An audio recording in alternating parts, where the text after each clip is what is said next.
வணக்கம். இப்போ இந்த வீடியோ ப்ரெசன்டேஷனில் நம்ம எம்சிஎக்ஸ் க்ரூட் ஆயில் மார்க்கெட்டில் இன்றைக்கி எப்படி ட்ரேட் பண்ணலாம் அப்படின்றத பற்றி பார்க்குறதுக்கு முன்னாடி நேற்று மார்க்கெட்டில் என்ன நடந்தது, நம்ம என்ன எதிர்பார்த்தோம் அப்படின்றத பற்றி பார்க்கலாம். நீங்கள் பார்த்துட்டு இருக்கிறது க்ரூட் ஆயிலோட 7 நிமிஷம் கேண்டில் ஸ்டிக் சார்ட். இந்த கேண்டில் ஸ்டிக் தான் நேற்று மார்க்கெட்டோட ப்ரைஸ் ஓப்பனிங் 3520 பக்கமாக ஓப்பன் ஆகிருக்கு க்ரூட் ஆயில் மார்க்கெட். நம்ம என்ன எதிர்பார்த்தோம் அப்படின்னா 3550 ஸ்டாப் லாஸை வச்சு மார்க்கெட் பையிங்க்கு சாதகமாக இருக்கும்னு எதிர்பார்த்தோம்.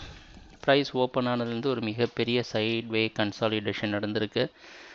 ஏற்ற இறக்கங்கள் பெருசாக இல்லை. இதுக்கு காரணம் கிறிஸ்மஸ் லீவ் யூஎஸ் மார்க்கெட்டில் இருந்ததுனால இறுதியாக மார்க்கெட் ஓரளவு ட்ராப் ஆகி 3500 பக்கமாக க்ளோஸ் ஆகிருக்கு, 3600 பக்கமாக க்ளோஸ் ஆகிருக்கு. இன்றைக்கி மார்க்கெட்டோட ஓப்பனிங் 610லேருந்து 620 ஓப்பன் ஆகிறதுக்கு வாய்ப்பு இருக்கிற மாதிரி வெளிநாட்டில் இருக்கிற டைமேக்ஸ் மார்க்கெட் வச்சு பார்க்குறப்ப தெரியுது. அந்த அடிப்படையில் தொடர்ந்து நம்ம ட்ரேடிங் திட்டத்தில் மாற்றம் இல்லை. அதே 3550 ஸ்டாப் லாஸ் வச்சு மார்க்கெட் பையிங்க்கு சாதகமாக இருந்து 3660 மற்றும் 3700 எதிர்பார்க்கலாம். ட்ரேடிங் நடக்கிறப்ப பார்ப்போம் என்னென்ன மாற்றங்கள் வருதுன்னு. எங்கள் வீடியோ ப்ரெசன்டேஷனை தொடர்ந்து பார்த்துட்டு வந்ததுக்கு மிக்க நன்றி, மகிழ்ச்சி, வணக்கம்.